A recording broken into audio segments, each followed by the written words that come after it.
Olá, muito bom dia. Hoje nós vamos iniciar esse Hangout, postando algumas terminologias que muitas vezes nos confundem, mas que possuem significados e usos diferentes. Vamos aí então. Vou tirar o vídeo para minha voz não ficar falha, ok? Muito bem. Então nós vamos falar hoje sobre teologia, que vem a ser teologia, né, em sentido geral, teontologia, teleologia, deontologia e eudemonismo. Então vamos lá. Teologia do grego theos, transliterado theos, divindade, mais logo palavra, por extensão, estudo, análise, consideração, questionamento sobre alguma coisa ou algo no sentido literal. É o estudo sobre a divindade. A origem histórica do termo em questão nos remete a Hélade, também chamada de Grécia Antiga. Era utilizada inicialmente para descrever o trabalho de muitos poetas que tentavam dar uma noção de como eram os deuses. Os teólogos eram os que faziam poesias sobre os deuses e sobre seus feitos, suas virtudes, suas emoções, sua vida particular e também seus vícios e erros. Entretanto, não era uma análise sobre os deuses, e sim uma narração dos feitos deles que se pareciam com os feitos humanos, e as virtudes dos mesmos. Somente na Idade Medieval é que o termo deixou de lado o conceito poético e passou a ser considerado como um assunto de inquirição existencial e filosófica. Partindo do princípio da definição hegeliana do termo teologia, a teologia é o estudo das manifestações sociais de grupos em relação às divindades, como toda a área do conhecimento. Possui então objetos de estudos definidos, como não é possível estudar Deus diretamente, como sugere o termo literalmente, observado a definição de Hegel, que somente se pode estudar aquilo que se pode observar, se torna pertinente e atual, conforme as representações sociais nas mais variadas culturas. Evolução do termo. No cristianismo, isso se dá a partir da Bíblia. O teólogo cristão protestante suíço Karl Barth definiu a teologia como um falar a partir de Deus. O termo teologia foi usado pela primeira vez por Platão no diálogo à República, para referir-se à compreensão da natureza divina de forma racional, em oposição à compreensão literária própria da poesia, e tal como era conduzida pelos seus conterrâneos. Mais tarde, Aristóteles empregou o termo em numerosas ocasiões com dois significados. Primeiro, teologia como ramo fundamental da filosofia, também chamada filosofia primeira ou ciência dos primeiros princípios, mais tarde chamada de metafísica por seus seguidores. Teologia como denominação do pensamento mitológico imediatamente anterior à filosofia, com uma conotação pejorativa e, sobretudo, utilizada para referir-se aos pensadores antigos não filósofos como Hesíodo e Ferécides de Ciro. Santo Agostinho tomou o conceito de teologia natural da obra Antiquitatis Rerum Humanarum et Divinarum de M. Terêncio Varrão como única teologia verdadeira dentre as três apresentadas por Varrão: a mítica, a política e a natural. Acima desta, situou a teologia sobrenatural, Theologia Supernaturalis, baseada nos dados da revelação e, portanto, considerada superior à teologia sobrenatural, situada fora do campo de ação da filosofia. Não estava subordinada, mas sim acima da última, considerada como uma serva, Anquila Theologiae, que ajudaria a primeira na compreensão de Deus. Teodiceia. Então, teodiceia, termo empregado atualmente como sinônimo de teologia natural. Foi criado no século XVIII por Leibniz como título de uma de suas obras chamada Ensaio de Teodiceia, sobre a bondade de Deus, a liberdade do ser humano e a origem do mal. Embora Leibniz utilize tal termo para referir-se a qualquer investigação cujo fim seja explicar a existência do mal e justificar a bondade de Deus, na tradição cristã de matriz agostiniana, a teologia é organizada segundo os dados da revelação e da experiência humana. Esses dados são organizados no que se conhece como teologia.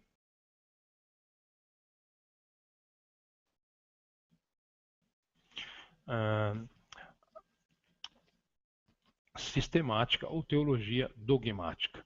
A teologia é fortemente influenciada pelas mais diversas religiões e, portanto, existe a teologia hindu, a teologia budista, a teologia judaica, a teologia católica romana, a teologia islâmica, a teologia protestante, a teologia mórmon, a teologia umbandista, entre outras teologias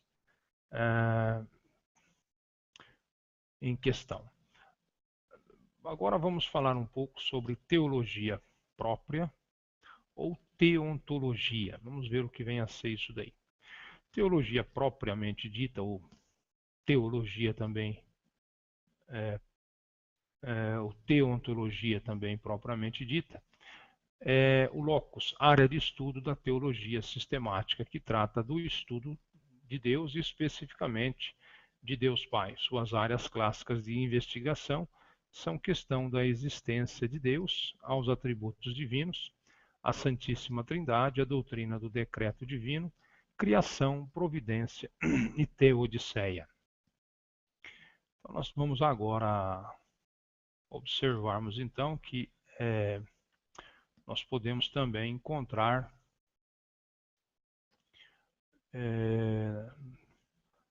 alguns outros temas praticamente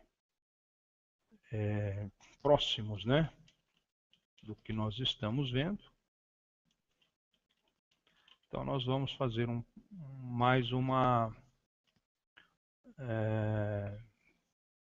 pesquisinha aqui para a gente observar esses termos paralelos ou praticamente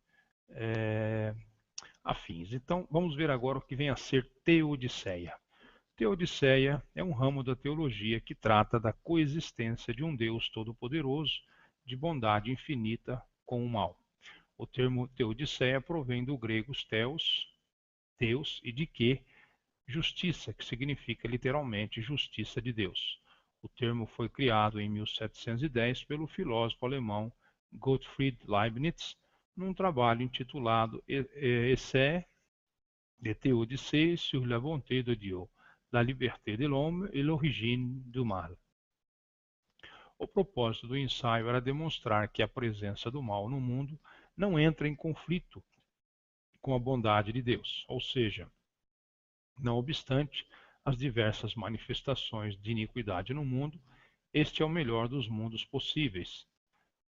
Verpanglosianismo. Nós podemos observar também depois esta terminologia. A teodiceia é a parte da filosofia que pretende demonstrar racionalmente a existência e os atributos de Deus. Para isso, usa apenas a razão humana, sem utilizar nenhum registro sagrado. Prevê que existe um Deus que nos dá livre-arbítrio, ou seja, opção de escolha. As escolhas, porém, não sendo feitas com responsabilidade, conduzem o homem ao mal natural ou ao mal moral. Origem do mal. Deus, no versículo 7 do capítulo 45 do livro de Isaías da Bíblia Cristã, tratando-se como o Senhor, informa que ele cria, entre outras coisas, não apenas a paz, mas também o mal. Eu formo a luz, eu crio as trevas, eu faço a paz e crio o mal. Eu sou o Senhor que faço todas essas coisas. Desta forma, a autoria de um mal observado no universo cristão pode ser atribuída ao Deus cristão ou ao diabo cristão, devendo ser considerado cada caso em separado. Contudo, observa-se que a autoria de um mal observado é mais comumente atribuída ao último. Então, nós observamos aí um pouco da terminologia, da definição da terminologia teodiceia, né? Uma palavra grega formada por Theo e de que, né? Justiça de Deus. E vamos agora observarmos mais uma palavrinha que também tem uma proximidade bastante grande com os termos que nós estamos usando aí. Então vamos observar aí agora o que vem a ser a teodiceia, ok? Desculpa, teosofia. A palavra teosofia é de origem grega, theos, Deus, e sophos, sabedoria, significando literalmente sabedoria divina ou conhecimento divino. A teosofia é um corpo de conhecimento que sintetiza filosofia, religião e ciência. Embora essa afirmação não seja reconhecida universalmente, mas apenas por simpatizantes do ocultismo, pois creem que tanto hoje como na antiguidade a teosofia se constitui na sabedoria universal e eterna presente nas grandes religiões, filosofias e nas principais ciências da humanidade, e pode ser encontrada na raiz ou origem, em maior ou menor grau, dos diversos sistemas de crenças ao longo da história. A teosofia foi apresentada ao mundo moderno por Helena Blavatsky no final do século XIX e desde então vem sendo divulgada por teosofistas em diversos países. Com seu caráter interdisciplinar, a teosofia proporciona uma ponte entre as diversas culturas e tradições religiosas. Segundo Blavatsky, teosofia é conhecimento divino ou ciência divina. Origens do nome: saber divino, teosofia, é sabedoria dos deuses, como teogonia, genealogia dos deuses. A palavra theos, em grego, significa um deus, um dos seres divinos e de modo nenhum deus, no sentido que atualmente damos a esse termo. O nome teosofia aparece no terceiro século da nossa era, cunhado por Amônio Sacas, fundador da escola eclética de Alexandria e pai do neoplatonismo. Seu conceito, porém, existe há mais tempo. Diógenes Laércio comenta que ele já era conhecido antes da dinastia ptolomaica do Egito e nomeia como seu formulador um hierofante chamado Pot-Amum. Na Idade Média, Jacob Boehme era conhecido como um teosofista e o termo novamente foi utilizado nos Anais Teosóficos da Sociedade de Filadélfia, publicada em 1697, encontrando ainda correspondência na filosofia hindu, onde teosofia equivale a Brahma Vidya, conhecimento divino. A palavra ganhou notoriedade a partir da fundação da Sociedade Teosófica por Helena Petrovna Blavatsky e outros em 1875. Conceitos básicos. A teosofia, segundo Blavatsky, é o substrato e a base de todas as religiões e filosofias do mundo, ensinada e praticada por uns poucos eleitos, desde que o homem se converteu em ser pensador. Considerada do ponto de vista prático, é puramente ética divina. Para os teosofistas, este corpus de conhecimento, a sabedoria divina, com a ética a ele associada, é tão atingido quanto o mundo, e a rigor é o único conhecimento que vale a pena ser adquirido. Sua realidade e importância são relembradas às pessoas periodicamente sob diversas denominações e formalizações, adequadas ao estilo de cada época, local e povo para quem é apresentado. E é o tronco vivo e eterno de onde brotam as flores do ensinamento original, todas as grandes religiões do mundo, do passado e do presente.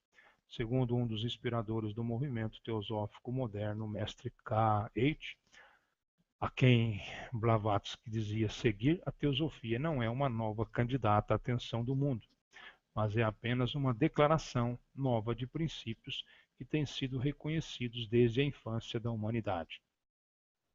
Considera-se que a teosofia stricto sensu seja isenta de identificação com quaisquer culturas e sociedades específicas, sendo em vez a fonte original do conhecimento divino que verte em uma determinada cultura através dos símbolos e arquétipos próprios daquele povo.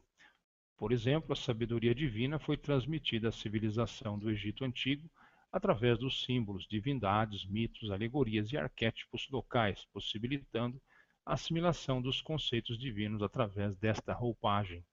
E como no Egito, também nas outras terras, a Grécia Antiga, a Babilônia, Tibete, América e Europa, e em todas as culturas, independentemente de terem feito contato entre si, demonstrando que a teosofia é uma sabedoria que se expressa e pode ser conhecida por diversas fontes. Quando Blavatsky lançou o movimento teosófico moderno no século XIX, valeu-se de uma grande quantidade de elementos da tradição religiosa hindu que havia estudado durante sua permanência no Tibete. Assim, sua apresentação compreende uma terminologia muitas vezes baseada no idioma sânscrito, divulgando no Ocidente conceitos como Maya, ilusão, Dharma, caminho, e Mahatmas, grandes almas. Outros conceitos fundamentais conhecidos há milênios no Oriente, mas que a teosofia popularizou no Ocidente, são a reencarnação e o karma. Mas isso, como já foi exposto, não define a teosofia como uma filosofia hindu ou oriental, e diversas referências de outras culturas e sistemas, como o taoísmo, budismo, cabala, cristianismo, gnose e hermetismo, remetem à teosofia à sua essência divina e universal. Basicamente, a teosofia prega a fraternidade universal, a origem espiritual das formas e dos seres e a unidade de toda a vida. Aponta a uma fonte única e eterna para todo o conhecimento. Demonstra a identidade essencial entre os grandes mitos das culturas mundiais, traça o perfil da estrutura do cosmos e do homem e descreve os mecanismos, suas leis, suas potencialidades e suas transformações ao longo dos anos, ou dos aéons. Apesar de recomendar o esforço próprio em busca do crescimento pessoal e uma vigilância incessante contra o auto-engano e a fé cega, ainda assim defende a revelação, uma vez que declara a existência de mundos e estados de consciência presentemente inacessíveis à pessoa comum, mas diz que todos seremos capazes de atingi-los um dia, se não nesta vida, numa vindoura. Defende com isso também a evolução da vida e do homem e a existência de homens perfeitos, os Mahatmas ou mestres de sabedoria. Estes mestres, uma vez homens imperfeitos como nós, evoluíram para um estágio super-humano, de onde ora velam pela raça humana, dando-lhe ensinamento, diretamente ou através dos mensageiros, os profetas e santos de todas as religiões, e auxílios inumeráveis como agentes da providência e da justiça divinas, e mesmo aparecendo visivelmente entre os irmãos menos evoluídos, quando os tempos o exigem, para dar-lhes conforto, direção e inspiração, e reacender nos corações um amor mais intenso pelo divino. A teosofia diz que a fonte de todo mal é a ignorância. O conhecimento, segundo prega, é ilimitado, mas se bem que sua totalidade esteja além do alcance de qualquer ser individual, é em vasta medida acessível a todos através de um longo processo de evolução, aprendizado e aperfeiçoamento, que necessariamente exige múltiplas encarnações e continua até mesmo para regiões e idades onde a encarnação deixa de ser compulsória e a vida progride de beatitude em beatitude. A teosofia é uma doutrina essencialmente otimista, pois refuta qualquer condenação eterna e não nega o mundo, ainda que declare que este que vemos e tocamos não é o único, nem o maior, mas mais feliz ou mais desejável, e prevê para todos os seres, sem exceção, um progresso constante e um destino glorioso e absolutamente feliz. Como todas as grandes doutrinas espirituais, a teosofia exalta o bem, a paz, o amor, o altruísmo, e promove a cessação da pobreza, da ignorância, da opressão, das discórdias e desigualdades. Apesar de reconhecer a importância das religiões em estado mais puro, como disseminadoras de ensinamentos importantes, não é uma filosofia teísta, se bem que possa ser descrita como panteísta, já que, como um dos Mahatmas declara com rigor cartesiano, a existência de Deus como uma entidade distinta do universo dificilmente pode ser provada, mas reconhece níveis diferentes de evolução entre os seres numa escada graduada que se ergue a alturas insondáveis. Literatura. Entre as exposições modernas da teosofia mais importantes e originais estão, sem dúvida, os escritos da própria Helena Blavatsky, que incluem Isis sem véu, 1877, A Doutrina Secreta, 1881 e 8, e uma infinidade de panfletos, cartas e artigos sobre o tema, traduzindo, divulgando e esclarecendo uma massa de conceitos filosóficos e religiosos e princípios morais orientais, até então mal conhecidos e ainda menos compreendidos pelos povos do Ocidente, além de pintar um vasto painel da religião universal, utilizando especialmente o pensamento do Oriente, analisa os dados comparando-os com as tradições do Ocidente, lançando luz nova sobre pontos obscuros, desfazendo conceitos errôneos de nossas próprias linhas de pensamento e em outros casos corroborando com definições hinduístas ou budistas muitos dos elementos basilares das doutrinas cristã, judaica, islâmica, gnóstica e outras de importância para a metade ocidental do globo. Blavatsky foi uma escritora prolífica e incandescente, e sua memória para fontes raras e mesmo desconhecidas no Ocidente era notoriamente prodigiosa. Contudo, de acordo com a autora, muitas vezes foram usados meios esotéricos para a composição dos textos, não podendo ela reivindicar a verdadeira autoria de grande parte do que havia escrito. De qualquer forma, quando a doutrina secreta apareceu como uma continuação, ampliação e aprofundamento de material já abordado em Isis Sem Véu, foi imediatamente reconhecida como uma obra-prima por inúmeros iluminares da Europa e é a pedra angular da teosofia moderna.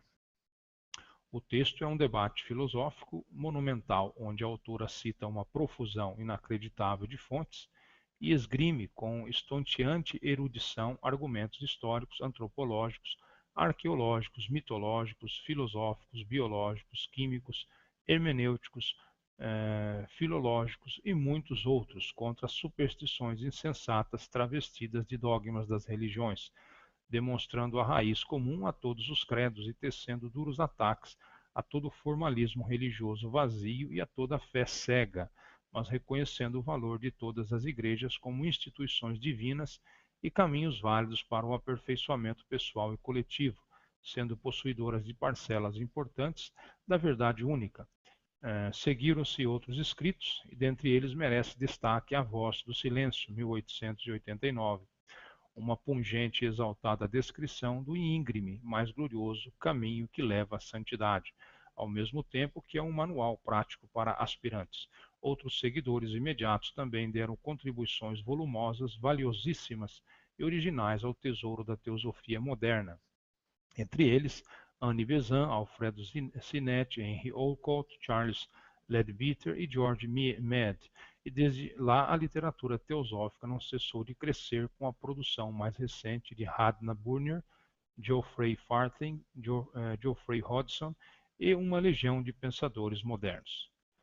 A teosofia na prática. A teosofia, com um vasto acervo de informações de variada natureza, sua didática cristalina, o idealismo e formosos panoramas, oferece alimento espiritual e instrução prática para toda a classe de pessoas, do rude ao educado, do cientista ao devoto. A aquisição metódica e progressiva do conhecimento teosófico, seja individualmente ou através de associações e grupos de estudo ou lojas teosóficas, com sua necessária aplicação prática, impele em todos os casos a uma mudança para melhor no estilo de vida. Sua descrição científica objetiva, mas não menos entusiasta e bela do mundo, e a explicação clara dos mecanismos gerais e invisíveis esclarece o propósito da existência, dissipa muitos terrores religiosos arcaicos, ensina a evitar muitas aflições e sofrimentos supostamente inescapáveis, dá vida nova a formas religiosas tradicionais, cujo poder motivador se perdera para o fiel, e ensina o caminho para uma vida material e espiritualmente frutífera, em harmonia com tudo o que vive, em obediência às leis eternas que regem e sustentam os mundos manifestos. Também sistematiza técnicas graduadas de autoaprimoramento físico, moral e espiritual, e desvenda novos horizontes e novas possibilidades para a humanidade a cada novo conceito apreendido e posto em prática, em direção à materialização da paz na Terra a todos os seres. Influência. A teosofia teve um papel fundamental e revolucionário na evolução do pensamento moderno do Ocidente. No contexto intelectual e espiritual da época em que apareceu, embora jamais tenha reivindicado para si o status de nova religião, a teosofia, como exposta por Blavatsky, representou na prática a proclamação de um novo evangelho universal, combatendo a forte tendência materialista da ciência em rápido desenvolvimento e que estava a esvaziar com os novos conhecimentos que trazia a luz sobre o mundo manifesto, as instituições religiosas que continuavam a pregar suas histórias piedosas, mas irracionais, as quais começavam a se tornar um estorvo para o futuro desenvolvimento da raça humana, com perigo de uma perda generalizada da fé. Sua linguagem moderna traduziu e atualizou para o homem de hoje uma série de conceitos importantes da espiritualidade antiga que já estavam obscurecidos e fossilizados pela poeira secular das sucessivas más interpretações, e por isso tornados inaceitáveis à nova mentalidade que surgia e que iniciava a questionar as bases da fé em múltiplos aspectos, a partir da desafiadora massa de evidências e conclusões dificilmente contestável produzida pelos cientistas. O conhecimento que expôs e a forma em que o fez operou uma poda radical nas intrincadas e tortuosas excrescências conceituais que faziam definhar a árvore das religiões do Ocidente, tornando mais uma vez claro, nítido e atraente o tronco vivo, o que para muitos foi motivo de um reacender da devoção perdida, mas ora em novas bases. Com sua abordagem lógica, positiva, ética e científica da natureza, do divino, do homem, da vida, do misticismo e dos fenômenos ocultos, exerceu grande influência em estadistas como Gandhi e artistas como Mondrian, Scriabin, Yeats e Fernando Pessoa, sem fonte confiável.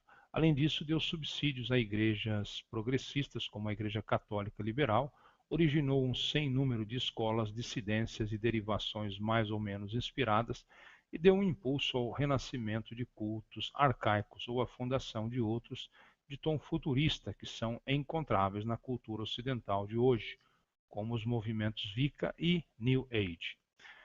Polêmicas. A teosofia recebeu muitas críticas em sua origem, numa polêmica que se estende aos dias de hoje, questionando tanto a doutrina como o caráter controverso de sua principal divulgadora, Helena Blavatsky, e do seu colaborador, Charles Leadbeater. O casal Coulomb foi um dos primeiros detratores de Blavatsky, acusando-a de ser uma embusteira. Outro dos críticos foi Richard Hodgson, autor de um relatório sobre o caso Coulomb, onde ratificava as acusações contra ela. Também foi suspeita de ser uma agente do governo russo. Contudo, tais ataques foram mais tarde reavaliados por outros autores como Adlai Waterman e Vernon Harrison, e suas conclusões revelaram que os argumentos e provas levantados contra Blavatsky eram tão duvidosos quanto suas alegadas fraudes, estando longe de adotarem uma postura imparcial e científica. Os escritores de Blavatsky também foram acusados de racistas, denegrindo etnias como os árabes e os aborígenes.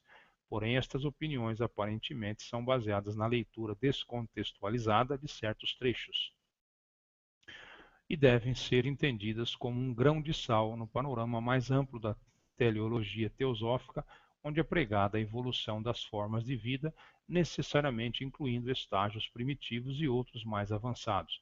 Ela jamais defendeu, por exemplo, coisas como limpezas étnicas, mas não se pode dissimular o fato de que tais argumentos podem ter sido tendenciosamente usados por outros para apoiar movimentos de fato racistas e genocidas como o nazismo. Peter Washington escreveu recentemente um livro de crítica de grande repercussão intitulado Madame Blavatsky Baboon, Theosophy and the Emergence of the Western Guru, mas foram detectadas diversos erros e omissões significativos no texto e o uso de fontes de segunda e terceira mão, contribuindo para perpetuar inverdades já esclarecidas, mas por outro lado também para renovar o interesse pela matéria.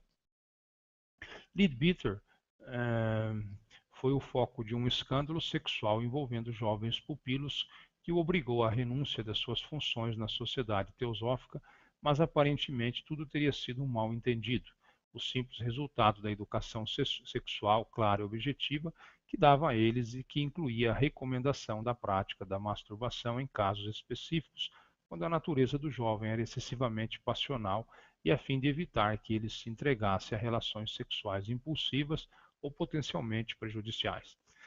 Mas quando o caso veio à tona, os hábitos de Leadbeater junto aos jovens, que incluíam o banho nu em conjunto e às vezes o uso de uma mesma cama para dormir, que eram coisas comuns e aceitáveis mesmo na rigorosa e púdica sociedade vitoriana, foram interpretados como evidências de perversão.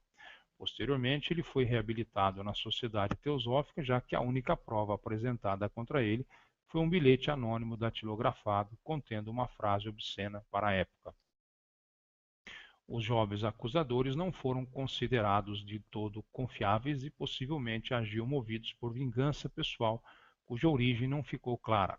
Suas obras escritas também sofreram ataques. Algumas de suas pesquisas clarividentes resultaram em conclusões obviamente errôneas, como por exemplo quando afirmou a existência de uma civilização em Marte.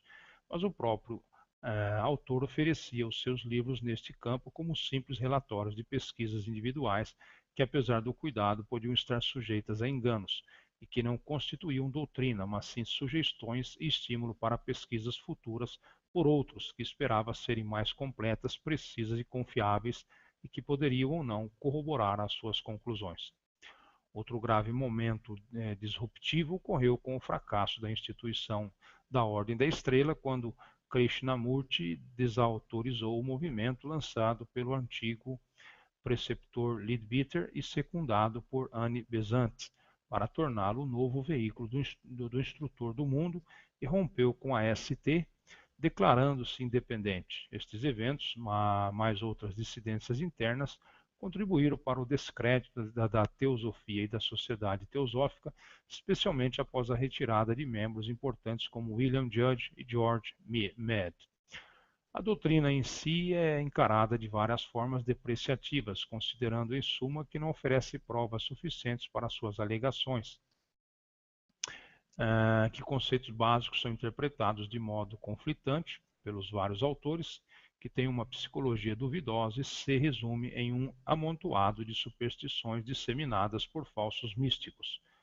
O que se deve lembrar é que nunca os teosofistas se declaram infalíveis, perfeitos ou imunes a ilusões e más interpretações derivadas dos limites do entendimento humano. O próprio Mahatma K.H. disse a respeito de Blavatsky que imperfeita como pode ser nossa gente visível, e frequentemente ela é muito imperfeita e insatisfatória. Ela é ainda assim o melhor de que dispomos no momento, mas ao mesmo tempo reiterava suas magníficas capacidades, sem paralelo para o trabalho que havia de ser feito. Além disso, todas as grandes filosofias e religiões do mundo foram criticadas com base no mesmo tipo de argumentos, cabendo, pois, ao pesquisador tecer as suas próprias conclusões e reger o seu comportamento baseado em sua experiência pessoal, na análise imparcial das informações apresentadas e, sobretudo, no bom senso, um consenso reiteradamente expresso por todos os principais expoentes do movimento teosófico, cujo mote é não há religião superior à verdade. Esse mote, então, não há religião superior à verdade. É de se frisar, contudo, que Gandhi nunca considerou a possibilidade de aceitar-se como membro da sociedade teosófica, negando todos os convites feitos, ao dar-se conta das críticas severas e fundamentadas que a teosofia tinha já desde sua origem. Gandhi deixou claro que de forma alguma se renderia associar seu nome a esta sociedade. A teosofia no Brasil. A teosofia foi principalmente difundida no Brasil através do professor Henrique José de Souza, fundador em 1924 da Sociedade Espiritualista da Haraná, posteriormente denominada Sociedade Teosófica Brasileira, em homenagem a Helena Blavatsky, e atualmente chamada de Sociedade Brasileira de Eubiose. Atualmente, a Sociedade Teosófica Internacional também opera no Brasil sob o nome de Sociedade Teosófica no Brasil. No Brasil, a teosofia ganhou novas frentes de estudo ao explorar o conhecimento e a história antiga dos povos nativos brasileiros. O professor Henrique, recolhendo símbolos e arquétipos antigos, formou, no início do século XX, as bases para a teosofia brasileira, que é a apresentação dos mesmos arquétipos através da cultura nativa e de civilizações pré-colombianas. Muito bem. Vamos agora observarmos o que vem a ser a teleologia. Do grego, telos, finalidade, e logia, estudo. É o estudo filosófico dos fins, isto é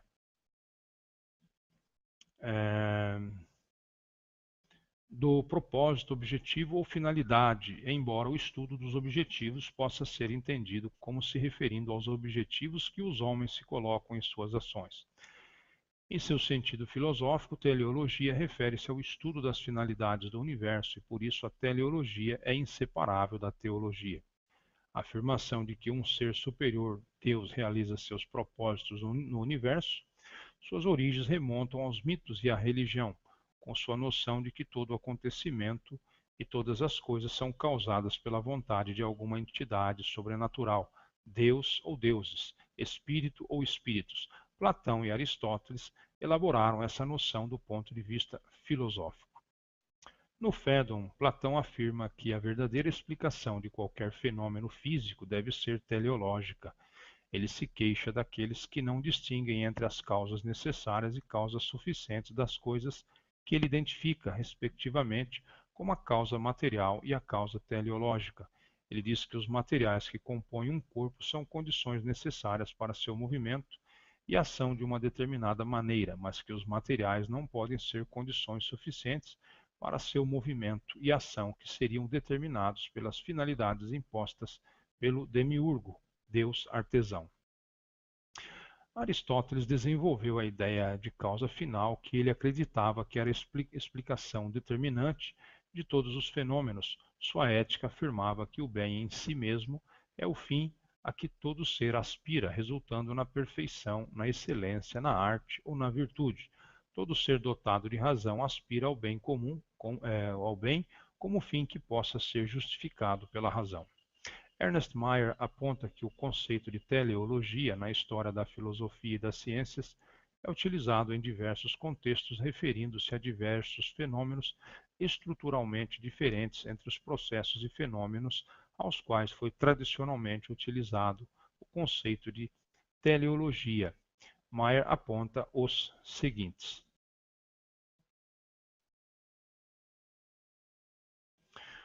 A. Teleumatismo ocorre quando o investigador percebe que certas características de um fenômeno, sistema ou processo estudado apresentam uma tendência de mudança para um certo estado final, ou seja, dado um estado inicial determinado, parece válido inferir que ele necessariamente se desenvolverá rumo a este termo previsto. B. Características seletivas ocorrem em situações em que vários objetos, como sistemas complexos, são produzidos aleatoriamente, com características e organizações diferentes entre si, que, devido às restrições do ambiente, apenas um número limitado destes tipos de objeto consegue se manter ao longo do tempo. Neste caso, é comum, quando se pergunta o porquê de alguma característica do objeto existir, concluir-se que esta tem ou teve a função de assegurar a sobrevivência do objeto. Embora após uma análise mais aprofundada, seja preciso reconhecer que essa característica foi gerada aleatoriamente ou ao menos sem um desejo premeditado por parte do objeto. C. Teleonomia ocorre quando um objeto ou sistema se orienta em direção a metas que devem ser alcançadas. Para alcançar estas metas postas como causas finais, o objeto se adapta às características e restrições do meio onde está, calculando o que parece a melhor maneira de atingir seu objetivo.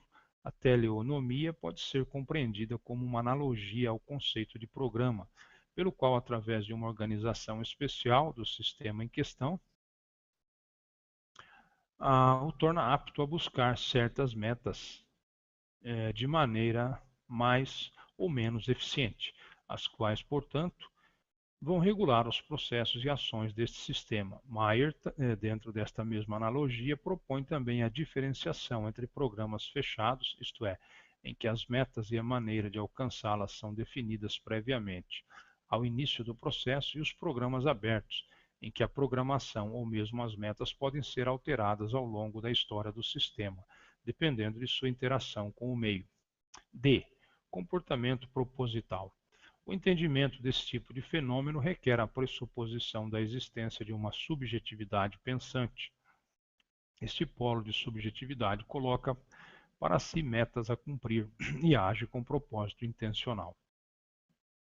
De alcançar estas metas, a característica principal do comportamento proposital é o reconhecimento de que o sistema complexo analisado seja consciente de suas metas ou de parte delas, e que procura satisfazê-las a partir da atividade pensante. E. Teleologia cósmica, que recorre à imputação de uma finalidade ou desígnio transcendente encarnada na totalidade estudada, natureza, universo, cosmos, etc., ou mesmo posta e dirigida por algo acima desta totalidade. Maier criticou veementemente o uso desta suposta teleologia transcendente vinculada a teorias científicas. A origem do termo.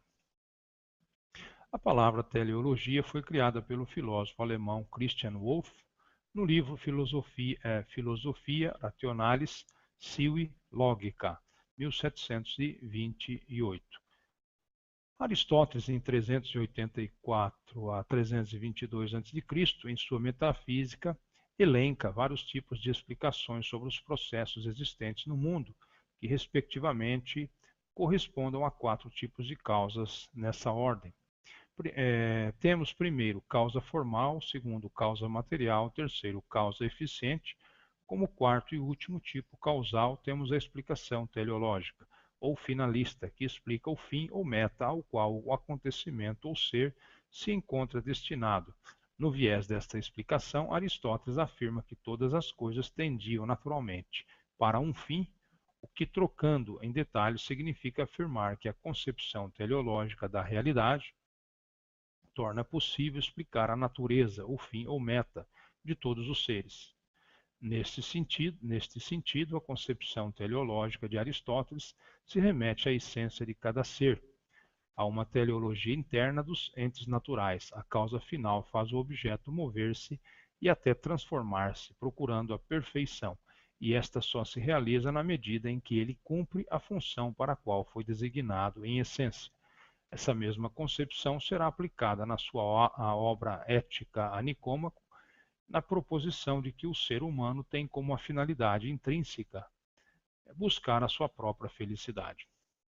O uso na Idade Média, dadas as suas formações essencialmente religiosas, os pensadores da Idade Média tenderam a interpretar o conhecimento, incluindo o conhecimento da natureza, por um viés teológico.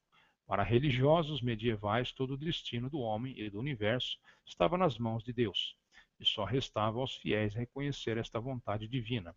A natureza, inclusive, será referida através dos sinais de Deus discerníveis nela, os quais evidenciariam a grandeza divina, e a correta compreensão da natureza e do homem não se daria através da observação do mundo, mas sim pela interpretação das Sagradas Escrituras, que ensinariam sobre o sentido da vontade divina e dessa maneira, de toda a natureza criada. Portanto, faz sentido falar de uma teleologia transcendente na interpretação do mundo durante o período medieval, no sentido da percepção de que os fenômenos e os entes se enquadrariam dentro dos objetivos que Deus pretendia para o destino da criação. A visão de mundo teológica cristã mostrou-se bastante compatível com a interpretação teleológica de que o mundo possuiria uma tendência, através dos tempos, a um melhoramento ou perfeição.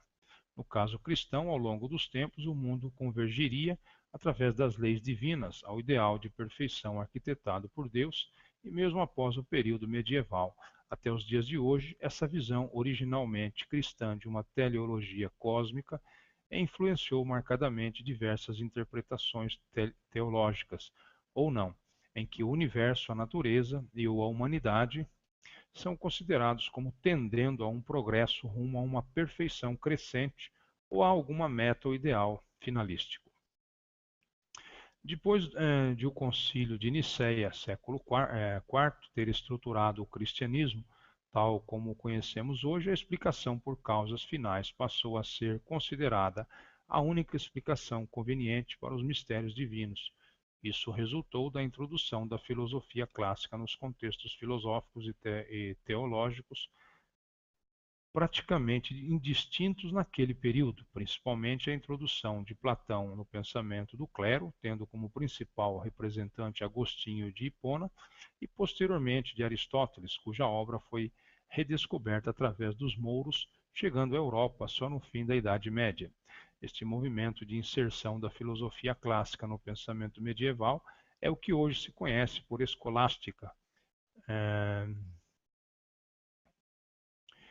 que procurava compreender a relação divina mediante o uso dos conceitos herdados daquele período anterior. A crise na Idade Moderna.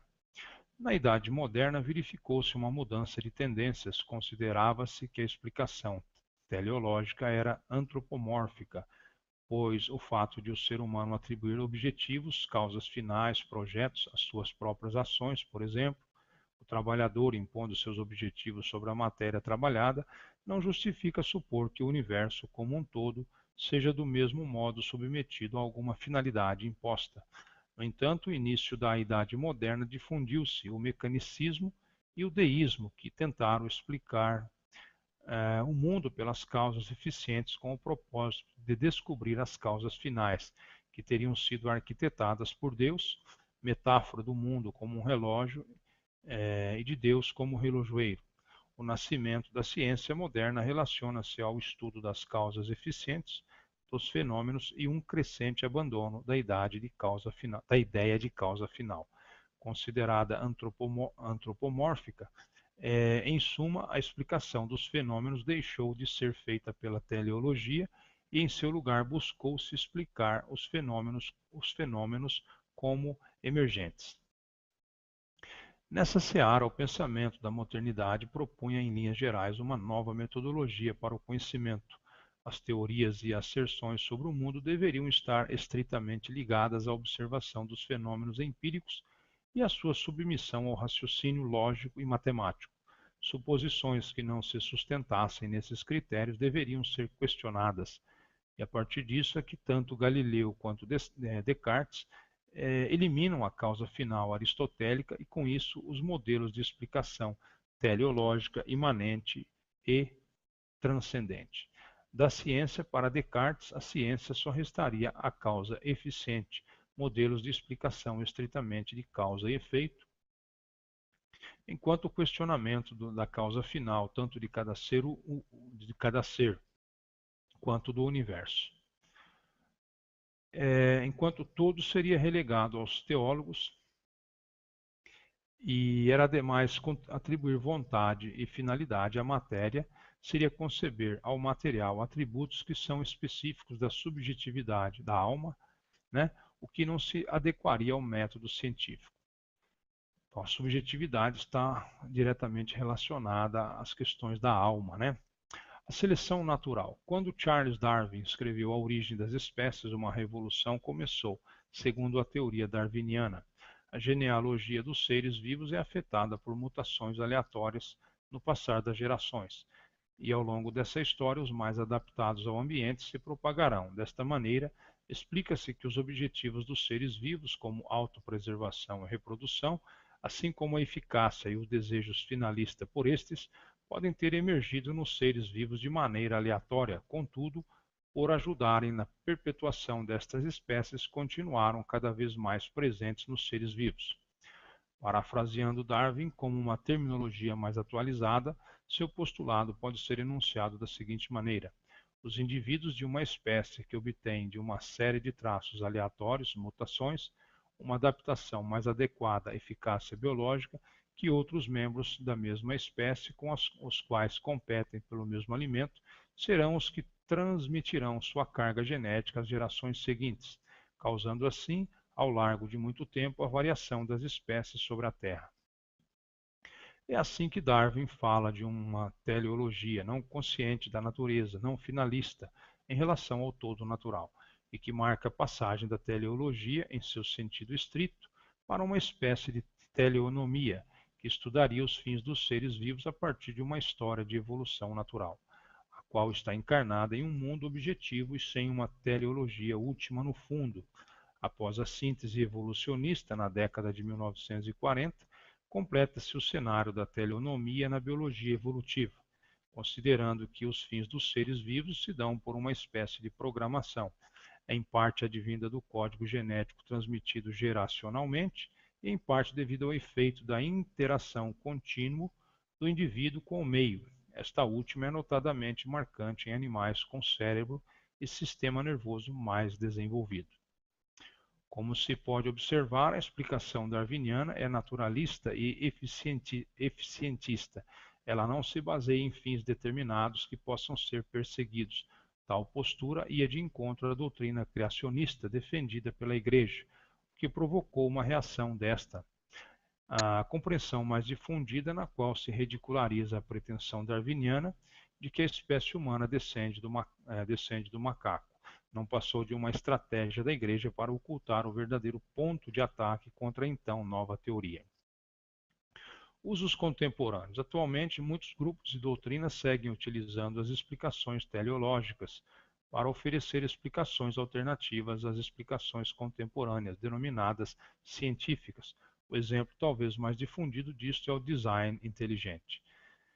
Tem se tornado comum as proposições de teorias de forte tendência teleológica totalizante ou cósmica, tanto como a hipótese Gaia de um planeta inteligente e finalista, e mesmo diversas correntes espiritualistas ecológicas que procuram conciliar a teleologia conservacionista com aspectos finalistas mais amplos, e é preciso atentar para que as argumentações não partam de concepções confusas e pouco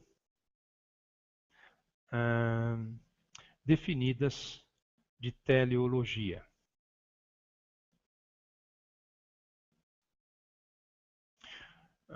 Muito bem. Sob pena de resultar em raciocínios falhos e da consequente desconfiança frente meio acadêmico tradicional.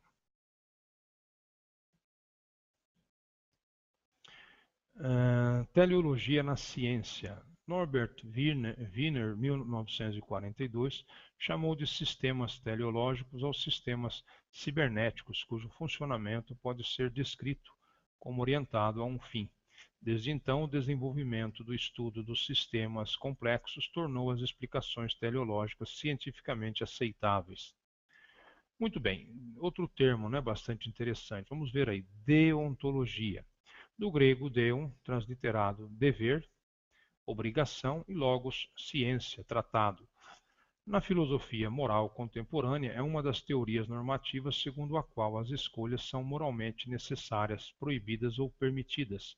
Portanto, inclui-se entre as teorias morais que orientam nossas escolhas sobre o que deve ser feito. O termo foi introduzido em 1834 por Jeremy Bentham para referir-se ao ramo da ética, cujo objetivo de estudo são os fundamentos do dever e as normas morais. É conhecida também sob o nome de teoria do dever. É um dos dois ramos principais da ética normativa, juntamente com a axiologia.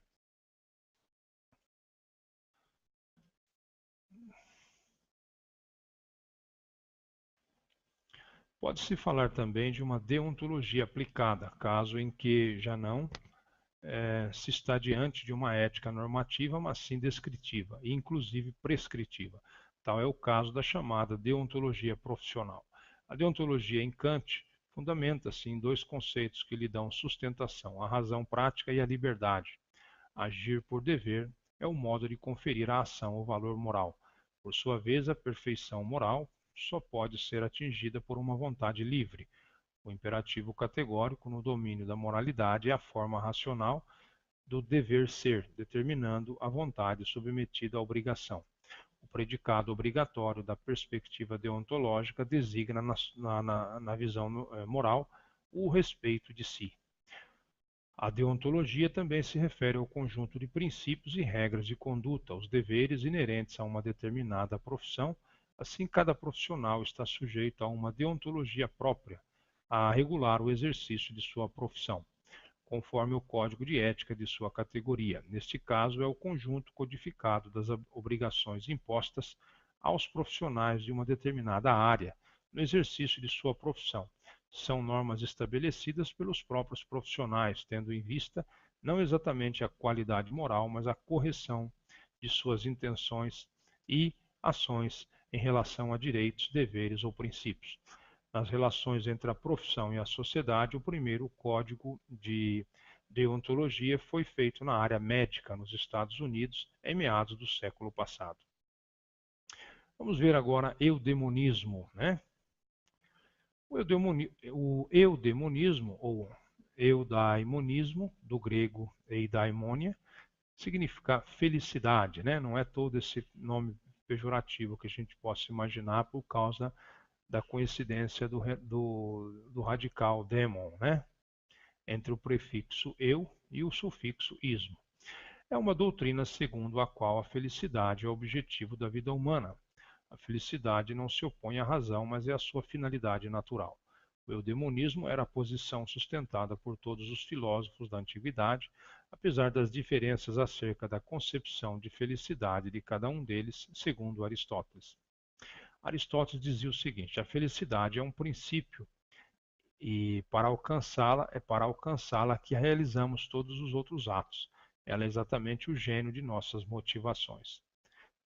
Opondo-se às morais que estimam que o homem deve procurar outros valores além da felicidade, a verdade, a justiça, a santidade e sexo, o eudemonismo qualifica as doutrinas éticas que fazem da felicidade uma ética melisdropílica e o valor supremo e critério último da escolha das ações humanas.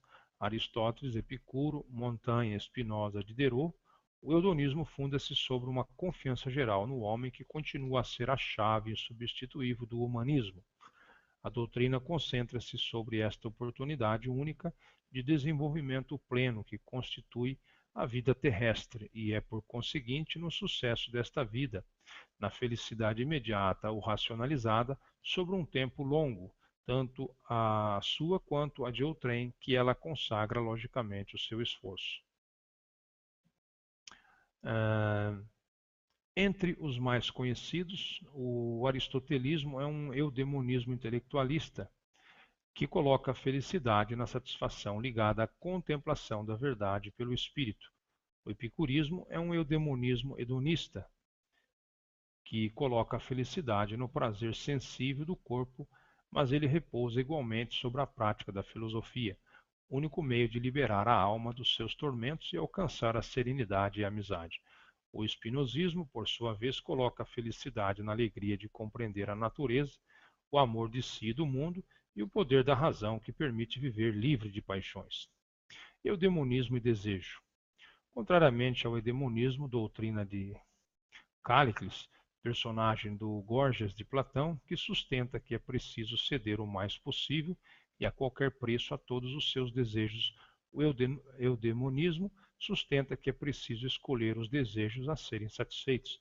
Para ser-se feliz, os eudemonistas julgam os desejos como faltas, frustrações.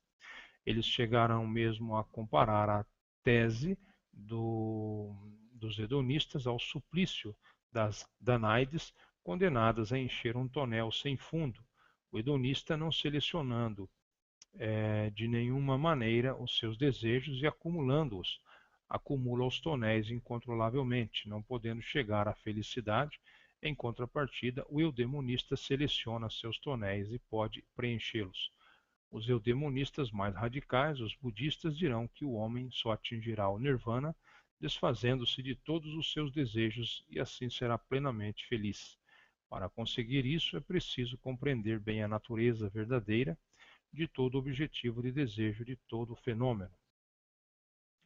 Essa verdadeira natureza é a vacuidade, quer dizer que todo objetivo, todo ser está submisso à impermanência e só existe em interdependência com o resto do universo. Portanto, o objeto do desejo não tem realidade em si, não possui uma realidade intrínseca. Então, encerramos aí nessas palavras praticamente parecidas, mas com significados e definições bastante difusas e diferentes e até paradoxas, né? Então, vamos encerrando aqui este Hangout. Até um próximo Hangout. E um bom dia para vocês aí, um bom início de final de semana.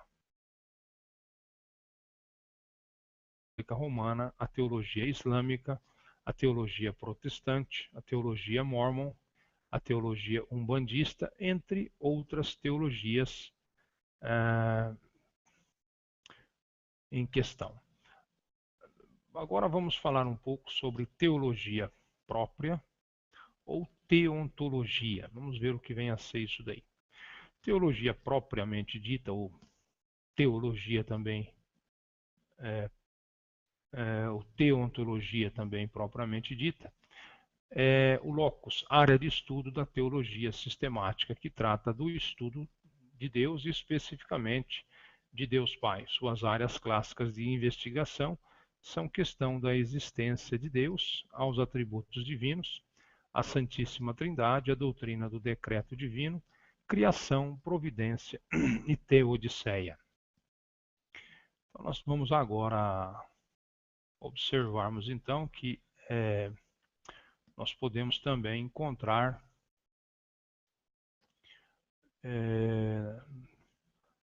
alguns outros temas praticamente próximos, né, do que nós estamos vendo. Então nós vamos fazer mais uma pesquisinha aqui para a gente observar esses termos paralelos ou praticamente afins. Então vamos ver agora o que vem a ser teodiceia. Teodiceia é um ramo da teologia que trata da coexistência de um Deus todo-poderoso, de bondade infinita com o mal. O termo teodiceia provém do grego theos.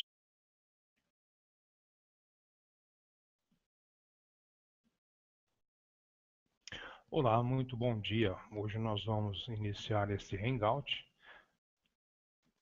postando algumas terminologias que muitas vezes nos confundem, mas que possuem significados e usos diferentes. Vamos aí então. Vou tirar o vídeo para minha voz não ficar falha, ok? Muito bem, então nós vamos falar hoje sobre teologia, que vem a ser teologia, né, em sentido geral, teontologia, teleologia, deontologia e eudemonismo. Então vamos lá. Teologia do grego theos, transliterado theos, divindade, mais logo palavra, por extensão, estudo, análise, consideração, questionamento sobre alguma coisa ou algo no sentido literal. É o estudo sobre a divindade. A origem histórica do termo em questão nos remete a Hélade, também chamada de Grécia Antiga. Era utilizada inicialmente para descrever o trabalho de muitos poetas que tentavam dar uma noção de como eram os deuses. Os teólogos eram os que faziam poesias sobre os deuses e sobre seus feitos, suas virtudes, suas emoções, sua vida particular e também seus vícios e erros. Entretanto, não era uma análise sobre os deuses, e sim uma narração dos feitos deles que se pareciam com os feitos humanos, e as virtudes dos mesmos. Somente na Idade Medieval é que o termo deixou de lado o conceito poético e passou a ser considerado da obra Antiquitatis Rerum Humanarum et Divinarum, de M. Terêncio Varrão, como única teologia verdadeira dentre as três apresentadas por Varrão: a mítica, a política e a natural. Acima desta, citou a teologia sobrenatural, Theologia Supernaturalis, baseada nos dados da revelação e, portanto, considerada superior à teologia sobrenatural, situada fora do campo de ação da filosofia. Não estava subordinada, mas sim acima da última, considerada como uma serva, Anquila Theologiae, que ajudaria a primeira na compreensão de Deus. Teodiceia. Então, teodiceia, termo empregado atualmente como sinônimo de teologia natural. Foi criado no século XVIII por Leibniz como título de uma de suas obras chamada Ensaio de Teodiceia, sobre a bondade de Deus, a liberdade do ser humano e a origem do mal. Embora Leibniz utilize tal termo para referir-se a qualquer investigação cujo fim seja explicar a existência do mal e justificar a bondade de Deus, na tradição cristã de matriz agostiniana, a teologia é organizada segundo os dados da revelação e da experiência humana. Esses dados são organizados no que se conhece como teologia.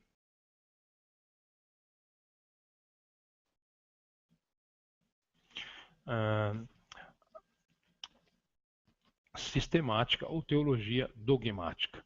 A teologia é fortemente influenciada pelas mais diversas religiões e, portanto, existe a teologia hindu, a teologia budista, a teologia judaica, a teologia católica como assunto de inquirição existencial e filosófica.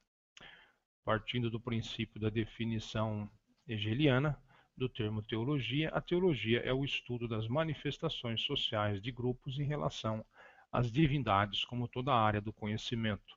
Possui então objetos de estudos definidos, como não é possível estudar Deus diretamente, como sugere o termo literalmente, observado a definição de Hegel, que somente se pode estudar aquilo que se pode observar, se torna pertinente e atual, conforme as representações sociais nas mais variadas culturas.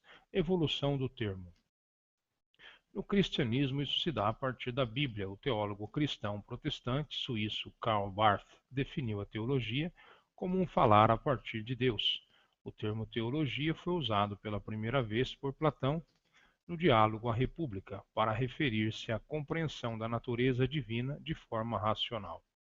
Em oposição à compreensão literária própria da poesia, e tal como era conduzida pelos seus conterrâneos, mais tarde Aristóteles empregou o termo em numerosas ocasiões com dois significados. Primeiro, teologia como ramo fundamental da filosofia, também chamada filosofia primeira ou ciência dos primeiros princípios, mais tarde chamada de metafísica por seus seguidores.